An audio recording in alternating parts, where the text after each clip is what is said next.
Hello tout le monde, j'espère que vous allez bien. Dans cette vidéo, je vais vous donner 5 étapes à suivre pour établir correctement la demi-équation d'oxydoréduction. Donc, je prends l'exemple suivant. Donc, soit le couple MnO4- Mn2+, le couple d'oxydoréduction. Donc, MnO4- en haut, donc c'est l'oxydant, et Mn2+, en bas, donc c'est le réducteur. Donc, l'étape numéro 1 par laquelle on doit commencer, c'est d'écrire la demi-équation reliée à ce couple. Donc, réducteur donne oxydant plus un certain nombre n inconnu qu'on cherche toujours à la fin d'électrons et vice-versa. Donc, la demi-équation d'oxydoréduction, c'est une réaction qui se fait dans les deux sens. Pourquoi? Parce qu'à la fois, il y a l'oxydation et la réduction. Donc, dans ce sens-là, il y a l'oxydation parce que la mise en réaction entre l'oxydant et Ne nous donne à la fin le réducteur. Et le réducteur, s'il se dissocie, il va être que l'oxydant conjugué plus le nombre inconnu d'électrons. On est bien d'accord, puisque le réducteur est donneur et l'oxydant, c'est un capteur d'électrons. Voilà. Donc la deuxième étape, il faut assurer la conservation de l'élément chimique qu'on a dans la réaction.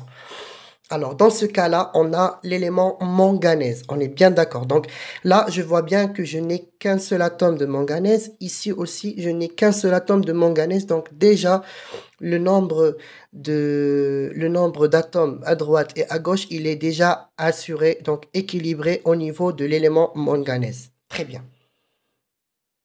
La troisième étape, il faut assurer la conservation de l'élément oxygène. Parce que tout à l'heure, on a bien vu on avait l'oxygène dans ce côté, mais là, on n'avait pas l'oxygène. Donc, il faut assurer la conservation aussi des éléments d'oxygène. Donc là, à gauche, on voit très bien qu'on a 4 atomes d'oxygène. C'est pour cela que j'ai rajouté 4 molécules d'H2O pour avoir 4 atomes d'oxygène à droite et à gauche. Et comme ça, j'ai bien assuré la conservation de l'élément oxygène à l'aide des molécules d'H2O. Très bien. La quatrième étape, il faut évidemment assurer la conservation de l'élément hydrogène. Pourquoi? Parce qu'on voit très bien là, dans ce côté-là, on avait combien? On avait 8, 4 fois 2, ça donne 8 atomes d'hydrogène. Et là, on ne voit même pas l'apparition de ce dernier.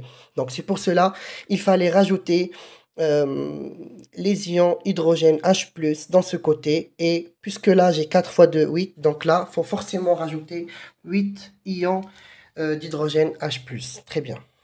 Donc la cinquième et la dernière étape, c'est d'assurer la conservation de la charge.